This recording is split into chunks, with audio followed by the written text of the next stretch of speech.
semenjak kasus COVID-19 ini, banyak orang akhirnya memiliki paranoid. Paranoid itu adalah kecemasan atau ketakutan tentang virus ini.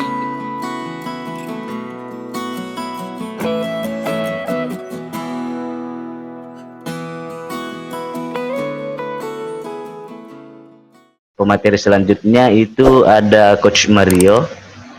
Coach Mario nanti ini menjelaskan tentang hipnoterapi, bagaimana teman-teman bisa bahagia menghadapi COVID-19 ini. Untuk mempersingkat waktu, saya persilakan Coach Mario dulu. Ya. Tes 1 2 3. Ya, Coach. Bang Eder dengar suaranya? Dengar Coach. Jelas ya? Jelas. Oke.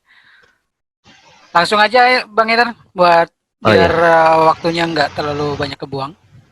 Sudah? Lanjut Coach. Ya. Oke. Ya Coach. Siap.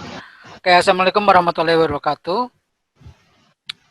Selamat siang buat teman-teman semua, teman-teman TDA yang aku cintai. Dari penjuru tanah air, segala penjuru.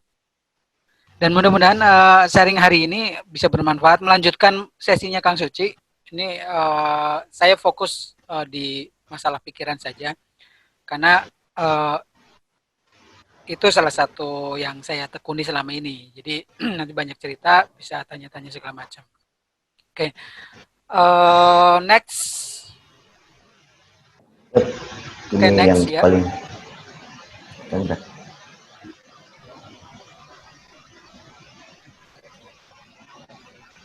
Oke, tak kenal maka tak sayang.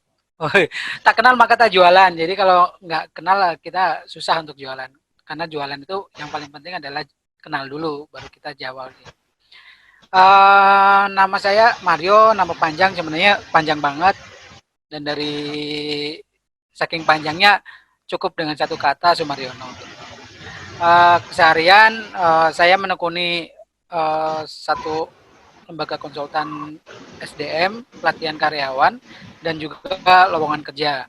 Ini yang terlahir, dan ini juga terlahir karena banyak berkecimpung belajar aktif di TDA. Lahirlah dua bisnis saya ini sekarang ini. Oke, kenapa pikiran? Karena pikiran itu unik, dan kenapa saya juga akhirnya menekuni pikiran? Karena sebenarnya dalam dunia people development, dunia pengembangan diri, salah satu fundamental tentang pengembangan diri adalah sisi mindset, yaitu sisi pikiran. Sehingga waktu itu ketika saya mulai merintis di dunia trainer, di dunia public speaking, waktu itu saya banyak berkecimpung di dunia sales dan mendapatkan satu pertanyaan yang cukup menohok dari klien, yaitu impact training itu hanya 10% kepada bisnis. Nah, waktu itu akhirnya saya mencari apa sih sebenarnya core masalah dari pengembangan diri, maka saya menggali, ketemulah dua sumber, yaitu terkait dengan mindset dan dua terkait dengan potensi diri. Dua inilah yang akhirnya menjadi fokus saya, dan saya banyak belajar tentang dua hal itu. Saya belajar teknologi pikiran dari Pak Adi Wegunawan, salah satu pakar ilmu pikiran di Indonesia yang sampai sekarang ini beliau masih menekuni dan masih mengembangkan teknologi pikiran di Indonesia. Dan dari sini saya juga akhirnya banyak belajar dari klien-klien yang keseharian datang ke kantor, apa aja permasalahan mereka dan masalahnya apa dan solusinya bagaimana. Saya belajar dari klien-klien saya, karena sifatnya seorang hipnoterapis adalah sebenarnya kita client center. Hipnoterapis bukan orang yang hebat, hipnoterapis bukan orang yang ngerti segalanya, tapi hipnoterapis hanya seorang navigator atas permasalahan klien. Jadi navigator itu kita punya teknik metodologi bagaimana mengatasi masalah-masalah pikiran. Dari situlah masalah itu dicari akar masalahnya, diperbaiki dan diedukasi ulang, akhirnya menjadi sebuah solusi yang permanen hasilnya. Semenjak kasus COVID-19 ini, banyak orang akhirnya memiliki paranoid. Paranoid itu adalah kecemasan atau ketakutan tentang virus ini gitu. Dan justru dengan kecemasan dan ketakutan akan virus ini, maka tingkat kekuatan imunitas tubuh justru akan semakin menurun. Seperti tadi yang diceritakan Kang Suci itu. Artinya adalah pada tahapan sekarang yang paling penting kita jaga sesuai, yang paling penting adalah pertama ikuti petunjuk pemerintah, jaga jarak, itu wajib. Terus dua, stay di rumah itu penting karena kita nggak tahu virus itu ada di mana, dan kita juga nggak tahu siapa yang bawa virusnya, nggak kelihatan masalahnya. Dan ketiga, asupan makanan seperti tadi yang Kang Suci sampaikan, asupan makanan yang sehat yang membuat badan kita sehat, imunitas juga bagus. Coach sudah kelihatan ya Coach? Sudah. Oh iya. Nah, asupan makanan yang penting sebenarnya adalah sekarang ini menjaga vitamin. Saya beberapa punya rekan hipnoterapis yang mereka adalah seorang dokter juga di grup kami, di grup hipnoterapisnya Pak Adi Gunawan. Mereka menyarankan bahwa kita mesti banyak konsumsi vitamin, terutama vitamin C dan vitamin E. Plus kalau ada vitamin yang mengandung zinc, karena ternyata menurut beberapa dokter penyakit dalam, zinc ini sangat bagus untuk recover kondisi sekarang ini, karena mereka praktekkan ketika menangani pasien-pasien COVID-19 hasilnya cepat banget pulih. Makanya kemarin disarankan untuk mengkonsumsi itu. Dan terkait dengan masalah-masalah pikiran, sebenarnya ada banyak hal yang ditemukan. Contohnya adalah rasa cemas, takut, paranoid, suka marah, sensitif, khawatir, dan lain-lain. Itu sebenarnya simptom ini gampangnya gini. Simptom adalah alarm, rambu-rambu yang diciptakan oleh tubuh kita bahwa ada sesuatu yang nggak beres sama diri kita. Simptom itu bisa kita lihat melalui kenapa tiba-tiba merasa cemas, kenapa kok akhirnya memiliki ketakutan, paranoid, terus kok gampang sensitif ya, gampang marah ya. Itu sebenarnya adalah alarm yang diberikan, sinyal yang diberikan oleh tubuh bahwa ini ada sesuatu di dalam diri kita yang gak beres gitu. Ada juga simptom-simptom yang tadi kayak Kang Suci sering tanganin, itu tentang asam lambung yang naik gitu. Itu juga simptom bahwa sebenarnya ada banyak hal yang terkait dengan pikiran, entah itu stresor tinggi atau segala macam. Nah, ini yang simptom-simptom inilah sebenarnya yang mesti sekarang ini kita aware. Nah, kenapa sih simptom ini bisa tercipta atau akhirnya kita memiliki simptom seperti ini? Ya, karena salah satunya adalah karena pikiran. Oke. Next, slide keempat, Bang Edar. Ini basic sih, pengetahuan basic tentang pikiran, yaitu sebenarnya pikiran itu kan kalau di ilmu pikiran itu ada dua, pikiran sadar dan pikiran bawah sadar. Nah, pikiran sadar itu ketika apa aja sih pikiran sadar itu, ya seperti ketika kita lagi ngobrol-ngobrol ini yang aktif adalah pikiran sadar. Di bawah pikiran sadar di situ ada critical factor. Critical factor ini adalah kalau dibilang cara mudahnya ini adalah jaring pengaman yang akan memfilter data masuk ke pikiran bawah sadar. Jadi semua data yang masuk ke pikiran bawah sadar itu sebenarnya difilter oleh si critical factor ini.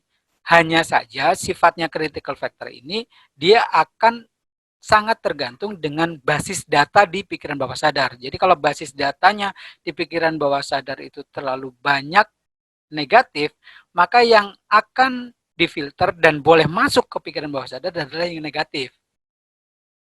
Nah, ini sebenarnya jawaban adalah kenapa orang mensugesti kan dirinya positif, tapi kok gagal terus karena ternyata pikiran bawah sadarnya, data di bawah pikiran bawah sadarnya itu terlalu banyak yang negatif sehingga mau dimasukin positif itu akan mental, tertolak. Nah, supaya data itu bisa masuk dan tidak tertolak adalah salah satunya caranya adalah bersihin dulu data di pikiran bawah sadar, yang negatif-negatif dibersihin, baru dimasukin data yang positif. Nah, ketika data yang positif pertama masuk, kuatkan dengan data-data yang berikutnya, data kedua, ketiga yang positif-positif masuk, maka itu akan membuat pikiran bawah sadar itu terpenuhi dengan data-data yang positif. Nah, ini yang akhirnya proses perubahan itu terjadi. Tapi memang tidak semua orang bisa melakukan itu sendiri, itu aja masalahnya. Dan beberapa orang bisa melakukan sendiri. Cara yang paling efektif sebenarnya ketika memiliki banyak data terkait dengan tadi kecemasan ketakutan dalam diri yang sudah di pikiran bawah sadar ini, maka adalah merilisnya. Merilis itu artinya adalah mengikhlaskannya, membuang dari dalam diri kita pergi jauh-jauh. Nah, cara yang paling gampang adalah dengan relaksasi pikiran. Nanti di akhir saya ajarkan relaksasi pikirannya, dan nanti juga teman-teman bisa dengarkan video dari audio video dari Pak Adi Gunawan yang diciptakan khusus untuk meningkatkan imunitas tubuh di saat pandemi corona ini. Nah, pikiran bawah sadar ini sebenarnya ini adalah daftar catatan memori kita sepanjang kita hidup. Artinya adalah ketika kita hidup, memori ini mencatat seluruh kejadian yang kita lihat, kita rasakan, dan kita alami di sekitar kita. Dan ini yang menjadi jawaban bahwa semua orang sebenarnya pintar, semua orang sebenarnya memiliki kemampuan untuk menyimpan memori. Hanya saja memang karena terlalu banyak data negatif, dia akan menghidden data-data yang lain. Seringkali sebenarnya bukan karena orang lupa, itu bukan karena datanya nggak ada, atau memang dia belum memasukkan data. Dua hal sebenarnya orang lupa. Lupa itu karena datanya terhidden, atau memang datanya belum masuk ke pikirannya dia. Nah, ketika datanya sudah masuk, tapi ternyata sering lupa terkait data tersebut, berarti ada satu bagian di dalam pikiran bawah sadar itu menghidden, menyembunyikan data tersebut. Nah, supaya data tersebut tidak tersembunyikan, maka salah satu caranya adalah dengan relaksasi. Relaksasi itu gampang atau enggak sih? Gampang, jawabannya gampang. Semua orang bisa melakukannya. Oke, Oke, next, Bang Edar.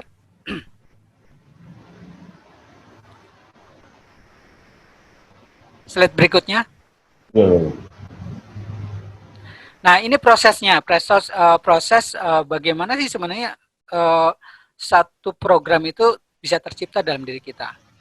Yaitu pertama dari awalnya dari stimulus, ini dari eksternal maupun dari internal kita. Dari stimulus ini dia akan masuk ke memori. Jadi kalau tadi bahasanya adalah dari pikiran sadar, data ini masuk sama critical factor difilter, dan ketika sudah difilter dia akan masuk ke memori kita melalui semua panca indera yang ada di dalam diri kita. Nah, dari memori ini nanti dia akan diselimuti atau di dalamnya ada emosi yang terlibat. Contohnya ketika kita mendengar, merasakan, atau melihat berita-berita terkait dengan corona. Terus di situ ada emosi yang terlibat. Apa emosinya? Takut sakit, takut ketular, takut nanti kalau berobat, atau takut di rumah sakit nanti banyak yang kejangkit gitu. Perasaan takut ini itu adalah emosi sebenarnya. Nah, dari emosi ini keluarlah yang namanya respon. Responnya apa? Ya, itu bentuknya seperti cemas, khawatir yang berlebihan. Ini adalah sebenarnya cara alami badan kita karena ada konsep lari dari situasi seperti ini, nggak mau gitu. Tapi karena perasaan nggak mau itulah akhirnya cemas atau takut ini ada dalam diri kita. Dan ini diperkuat nantinya sampai di rumah, saat mau tidur kebayang lagi. Dan akhirnya ini di ujungnya akhirnya menjadi sebuah program. Program ini nantinya ini yang akhirnya kita memiliki perasaan cemas, takut di dalam diri kita karena memang sudah terprogram. Nah, proses seperti ini sebenarnya adalah proses yang memang alurnya seperti ini. Jadi orang ketakutan, kecemasan itu sebenarnya bukan serta-merta karena satu kejadian. Seringkali karena beberapa kejadian yang saling menumpuk, akhirnya tingkat emosi, kecemasan, ketakutan tersebut semakin hari semakin kuat. Nah, ini sebenarnya yang harus kita jaga sekarang ini. Jaga artinya adalah asupan-asupan data dari pikiran sadar masuk ke pikiran bawah sadar, itu yang harus kita jaga. Oke, next. Yang paling penting adalah kita menjaga asupan data, informasi, berita, video, tontonan, apapun yang masuk melalui pikiran sadar menuju ke pikiran bawah sadar.